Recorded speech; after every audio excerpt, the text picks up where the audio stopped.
Hello students, जब भी हम मोर देन के बाद कोई नाउन यूज करते हैं तो वो नाउन सिंगुलर होता है और उस नाउन के बाद जो वर्ब यूज करते हैं वो वर्ब भी सिंगुलर होती है।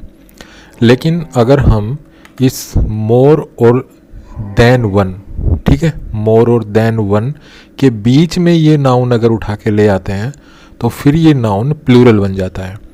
ठीक है, जैसे यहाँ पे लिखा भी हुआ है मैंने, मोर और देन वन, और इसके बीच में अगर हम कोई नाउन लिखेंगे तो वो नाउन प्लूरल होता है। ठीक है, यहाँ पर ये भी ध्यान रखना है आपको कि ये नाउन काउंटेबल होता है और मोर देन के बाद जब वो काउंटेबल नाउन लिखेंगे तो सिंगुलर होगा और उसके बाद जो वर्ब होगी वो भी सिंगुलर होगी।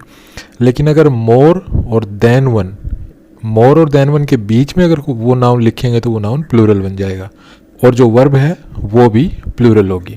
ठीक है, ये चीज़ आपको ध्यान रखनी है। अब इस कंसेप्ट पर बेस्ड जो है ना, कॉम्पिटिटिव एग्जाम से बहुत बार क्वेश्चन पूछे जाते हैं, तो इसलिए ये कंसेप्ट आपके लिए बहुत ज़रूरी है। अब कुछ एग्जांपल्स लेते हैं, उन एग्जांपल्स के द्वारा हम और इसको अच्छी तरह से समझेंगे। जैसे ये सेंटेंस देखिए, more than one person was injured in the accident. अब यहाँ पर देखिए मोर देन वन यूज़ किया, यहाँ पर मैंने मोर देन के बाद ये नाउन लिखा। अब ये नाउन काउंटेबल नाउन है और सिंगुलर नंबर में है। ठीक है, यहाँ पर हमने यही पढ़ा था कि मोर देन वन के बाद जब हम कोई नाउन यूज करेंगे तो वो नाउन कैसा होगा, सिंगुलर होगा। तो यहाँ पे पर्सन सिंगुलर है और जो वर्ब है वो भी सिंगुलर होती है। तो यहाँ पर देखिए पर्सन के बाद जो वर्ब है वो भी सिंगुलर है। लेकिन इस सेंटेंस को देखिए, more persons than one were injured in the accident. अब यहाँ पर देखिए, अब यहाँ पर क्या हुआ है कि मोर और देन वन के बीच में ये पर्सन जो नाउन है ये यहाँ पे यूज किया गया है। तो यहाँ पर जो पर्सन है ना, आप देख पा रहे हैं ये पर्सन नाउन प्लूरल बन गया है। ठीक है, तो जब हम मोर और देन वन, इन मोर और देन वन को जब अलग अलग करते हैं, इन दोनों के बीच में कोई नाउन लिखते हैं ना, वो नाउन प्लूरल होता है। लेकिन अगर मोर और देन वन को एक साथ लिखेंगे और फिर नाउन लिखेंगे तो फिर वो नाउन सिंगुलर होता है।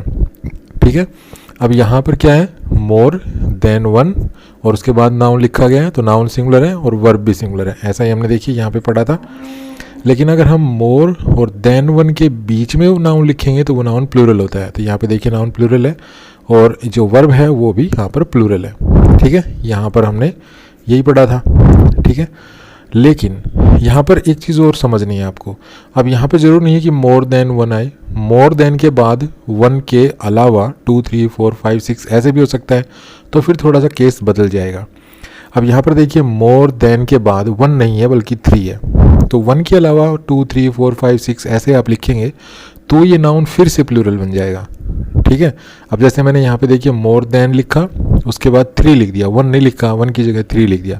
3 की जगह और भी हो सकता है लेकिन वो वन के अलावा होगा। 2, 3, 4, 5, 6, 7, 8, 9, 10, 11, 12, ठीक है, कुछ भी हो सकता है। तो इसके बाद जब हम नाउन लिखेंगे वो नाउन प्लूरल होगा और वर्ब भी प्लूरल होगी। अब इस कंसेप्ट पर बेस्ड एग्जाम में कैसे क्वेश्चंस पूछे जाते हैं, आइए वो हम देख लेते हैं। तो देखिए ये सेंटेंस देखिए, इस सेंटेंस के जो है कुछ पार्ट्स बनाए गए हैं। जैसे ए पार्ट है मोर मेडल्स देन वन, फिर बी पार्ट है was given to the candidate, C part है फ्रॉम गया कॉलेज और डी पार्ट है नो एरर। कहने का मतलब है कि ये कॉमन एरर का क्वेश्चन है। ऐसे क्वेश्चन आपसे कॉम्पिटिटिव एग्जाम से पूछे जाते हैं। अब हमें देखना है कि किस पार्ट में एरर है। ठीक है, अगर एरर नहीं है तो हमारा आंसर क्या होगा, डी, नो एरर। तो यहाँ पर आप देख पा रहे हैं कि मोर और देन वन हमने अलग अलग लिखा है और इसके बीच में नाउन है। तो नाउन तो ठीक है, मेडल्स लिखा हुआ है, इसमें तो कोई प्रॉब्लम है नहीं। ठीक है ना, क्योंकि मोर और देन वन के बीच में जब हम नाउन लिखते हैं तो वो नाउन प्लूरल होता है। लेकिन जो वर्ब यूज़ करते हैं फिर उस सेंटेंस में वो प्लूरल बन जाती है। तो यहाँ पर देखिए ये वर्ब सिंगुलर लिखी है, इसको यहाँ पर प्लूरल होना था। तो जब हम इसको सही करेंगे इस सेंटेंस को, तो यहाँ पर हमें लिखना पड़ेगा वर। ठीक है, अब ये सेंटेंस सही है। नेक्स्ट सेंटेंस देखिए, more than one countries was taking part in the conference और नो एरर। इस सेंटेंस के भी 4 पार्ट्स हैं। फर्स्ट पार्ट है more than one countries, B part है was taking part, C part in the conference और फिर नो एरर। यहाँ पर हमें बताना है कि भाई किस पार्ट में एरर है। अगर इस सेंटेंस में कोई एरर नहीं है तो हमारा आंसर हो जाएगा डी। तो यहाँ पर हम देख पा रहे हैं कि मोर देन वन मैंने यहाँ पे लिखा। ठीक है, यहाँ पर मैंने मोर देन वन लिखा और उसके बाद देखिए यहाँ पर कंट्रीज़ है।